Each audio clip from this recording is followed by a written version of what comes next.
Hello, in this video we're covering the lecture part of labs 9 and 10 which are about Fourier transform. We're going to start with the introduction of Fourier transform and how to implement it using MATLAB.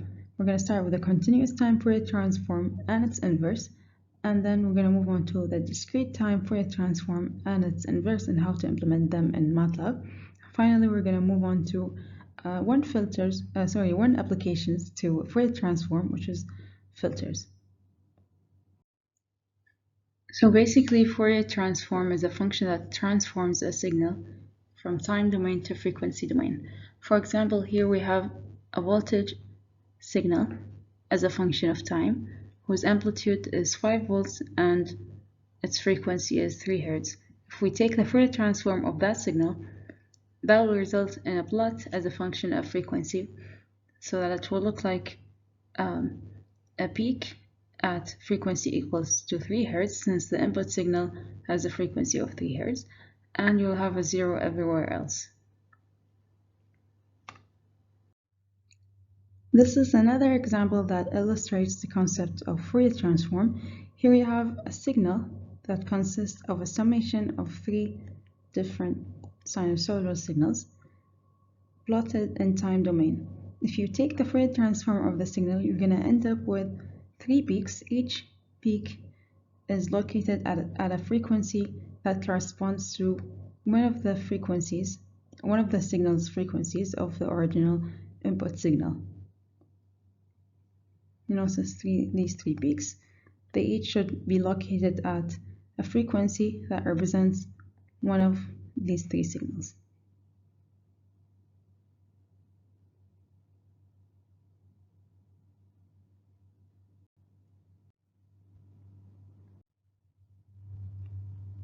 In this slide, you see 4 different formulas. The first 2 are for continuous time Fourier transform and its inverse. The bottom 2 formulas are for the discrete time Fourier transform and its inverse. In this slide, we're going to illustrate how to implement the continuous time Fourier transform function using MATLAB with simple matrix manipulation. Here we're going to explain the proof first on how to derive the continuous Fourier transform given the original signal in time domain.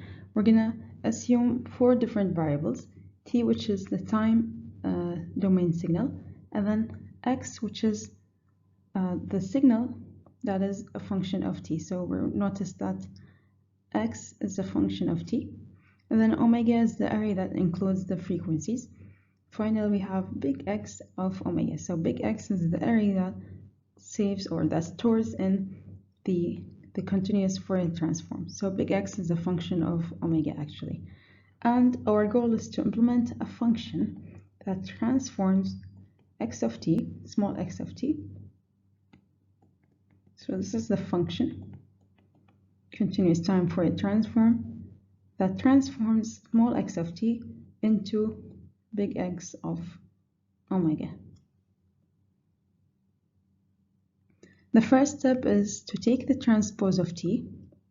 The way to do that in MATLAB is to simply say t transpose and then multiply it by the array omega.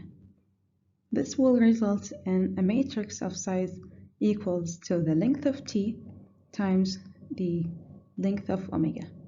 Notice that in the next line, we can replace all of this here with the code, the MATLAB code, to help us continue with the solution. So we can replace this matrix with t transpose multiplied by omega. Notice that this multiplication is actually matrix multiplication, hence we did not need to use the dot. The rest I'm gonna read with you right now. Here we have x, the array x, which is the signal of time, multiplied using matrix multiplication by the exponent of negative j. Notice that negative j is just the imaginary number, the square root of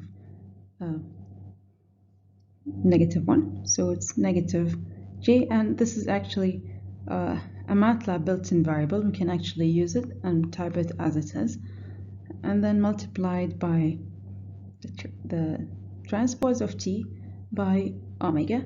All of this is inside the exponent function, and then outside the exponent function we have delta t or dt. Notice that dt is simply the difference between the second element in t and the first element in t. Or you can simply write that using MATLAB code by subtracting. You can say dt is actually equals to t2 minus t1. So I'm basically subtracting two adjacent elements in t, so I can get the increment value in the array t, or in the time signal. Computing all of this will result in us ending up with x of omega, which is actually the Fourier transform of x of t, which is what we aim to end up with after completing this function. So let's translate this into MATLAB code. We're going to start first by the syntax for a function in MATLAB. We're going to say function, and then assume we want to name it as CTFT. So CTFT. And we will name the output big X. So big X is equal to CTFT, and then we need to list our inputs. The first input is actually t, and then we have x, and we're going to assume omega that is the frequencies array. We're going to assume that is also an input. So we're going to start with omega itself as an input, the frequencies. Next, the time domain signal. Then we have small x, which is the time domain signal itself. Next, we need to define dt, which is part of the function, but let me say end here before I forget, so I can end my function, which is part of the syntax. And then I'm going to use a different color to complete the function. So my goal is to exit the function after I evaluate big X, which is a function or a signal of frequency. So we're going to first need to define dt before we're able to use it. So we'll say dt. Notice that this is all MATLAB code, so I can copy it as it is. So dt is equal to the second element in t minus the first element in t. Then semicolon, because I'm not interested in reading that or outputting it in the command window. And then in the next line, I'm going to define all of this using MATLAB code. I'll simply say big X, which is the Fourier transform, is equal to small x multiplied by the exponent of negative g multiplied by t transpose multiplied by omega, and then multiplied by dt semicolon. This completes my continuous Fourier transform implementation using MATLAB.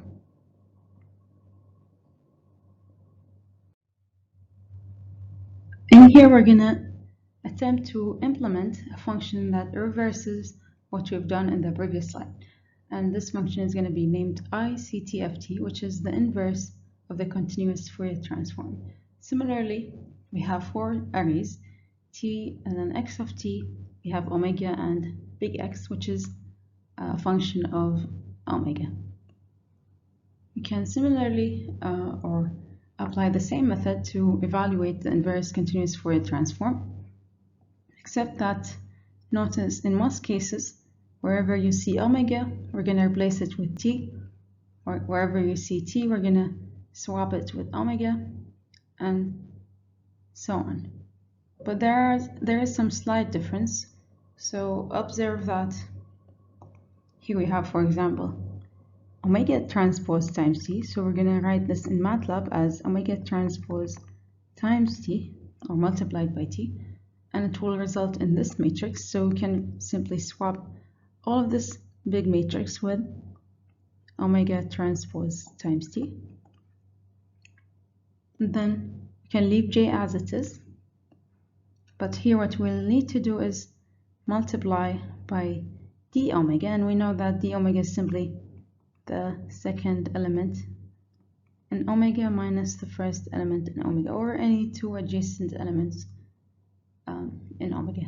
Or it's simply actually the increment value in the array omega divided by 2 pi. So let's translate that in MATLAB code. We're going to start by saying function. And then we're going to assume the output of the function is small x is equal to, the function name would be ICTFT.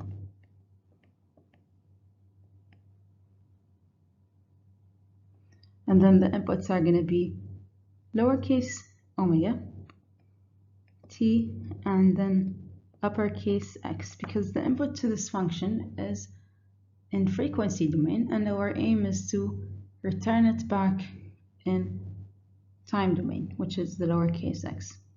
Then here we're going to simply say end, which is part of the syntax for a MATLAB function. Then inside the function, I'm going to start first by evaluating d omega, because I need to use it later on. So d omega simply, as we said earlier, is omega 2 minus omega 1. And then I can simply directly evaluate lowercase x as uppercase x multiplied by the exponent of j, the imaginary number, multiplied by omega transpose t times t. And then I'll close the bracket for the exponent function. Then I will simply need to multiply by d omega and then divide by 2 times pi. Close the bracket and then put a semicolon at the end. It is important here that you add this bracket, because what we want to find first is 2 pi and then put that in the denominator. Now this concludes the implementation of the inverse continuous Fourier transform using MATLAB.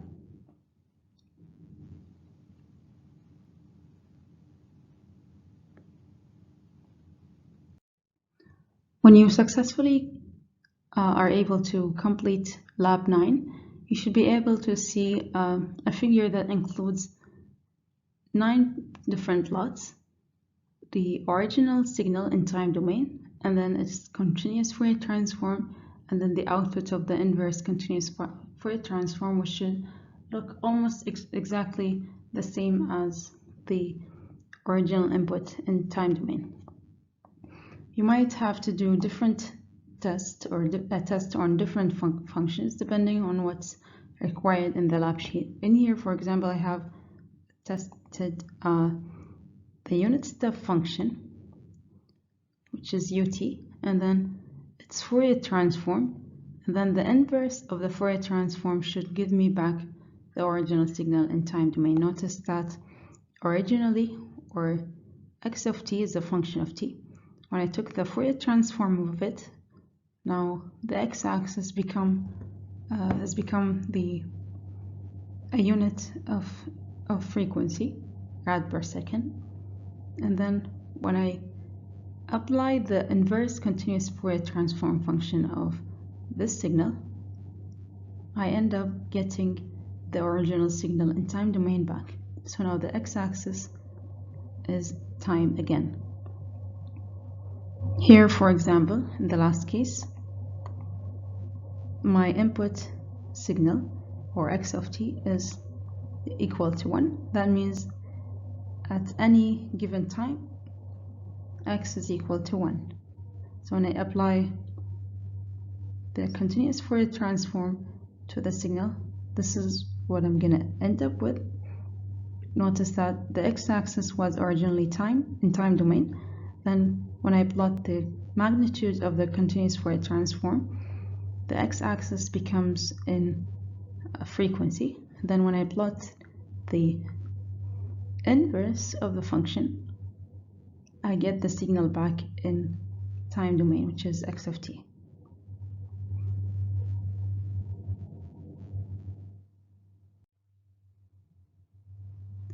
Here I'm testing my discrete time Fourier transform function. Notice that when I did the plotting, I used stem because stem is generally used for discrete signals.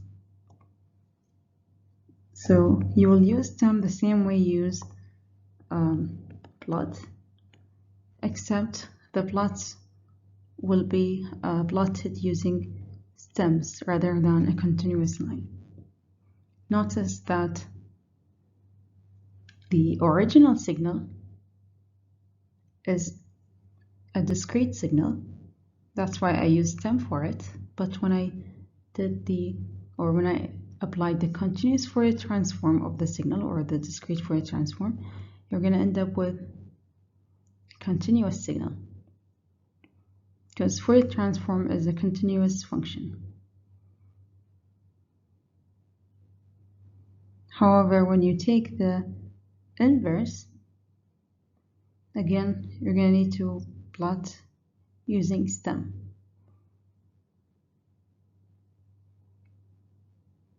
Notice that the definition of discrete Fourier transform is actually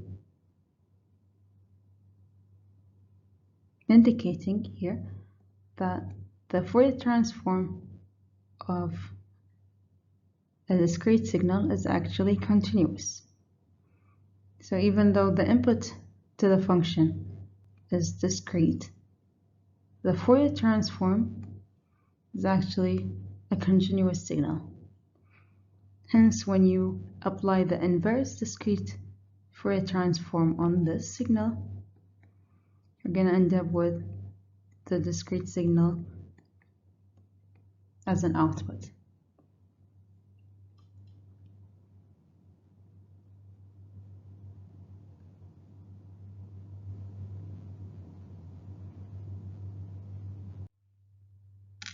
In lab 10, we're going to apply Fourier transform to cancel, or to help us cancel noises from a noisy signal. So in the file named lab10.m, there's already a noisy signal provided that's named y, and then you're required to copy your Fourier transform function and paste it at the end of the file for you to be able to use it. The next step is to apply Fourier transform to the noisy signal, and most of the code is already written for you. You just need to run the file and figure out the frequency value in hertz of the original signal without the noise. So in this particular example, after we apply Fourier transform of y of t, which is a noisy signal, we found out that there is a peak at this particular frequency. Assume it's 20 hertz, for example. So we're able to successfully identify the frequency of the original signal without the noise. This way we'll be able to design a filter that's particular for this noisy signal to reduce the noise that exists in it. So after finding out the frequency of the original signal,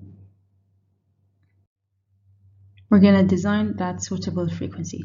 So this is now a bandpass filter that passes frequencies lying only within that range. So it's a very small range of frequencies, because we know exactly that, for example, the frequency of our signal is exactly, for example, 20 hertz. So we're going to design a bandpass filter that allows frequencies lying between, for example, 19.5 and 20.5 to pass through. So this will be a filter designed with cutoff frequencies f1 and f2, so that we'll be able to apply it on the noisy signal to cancel or to get rid of any unwanted frequencies. Now the last step after designing the filter is to actually apply it on the noisy signal. So in here you see a figure showing subplot of the noisy signal first, and then the result after applying the filter. So this is the filtered signal. You notice that we've got rid of all the noises, although there is a delay at the beginning, but we were able to get back our original signal without the noise. This concludes the lecture part of Labs 9 and 10. To start with the implementation or the completion of Labs 9 and 10, you're gonna need to first download the compressed folder on Moodle for Labs 9 and 10, and then open MATLAB. Make sure you change the working directory from the current location, which is usually the MATLAB folder, change it to Labs 9 and 10 folder, so you'll be able to access all the files in there without running into any errors. If you still need help with how to change the directory, there is an additional video explaining that. Thank you for watching and good luck. If you are live during the lab session and have a question, please don't hesitate to ask. Use the chat to ask questions. Or if you're watching this after the lab session and still have some questions, please email me at al@auk.edu.kw.